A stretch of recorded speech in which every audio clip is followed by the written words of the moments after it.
di kumukupas. At sa pamamagitan ng pananampalataya nyo, iniingatan kayo ng kapangyarihan ng Diyos habang naghihintay kayo ng kaligtasang nakalaang ihayag sa huling panahon.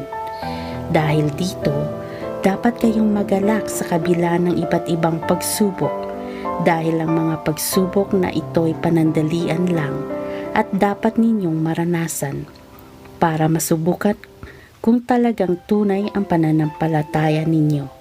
Katulad ng ginto, sinusubok ito sa apoy para malaman kung tunay o hindi. Pero mas mahalaga ang pananampalataya natin kaysa sa ginto na nawawala.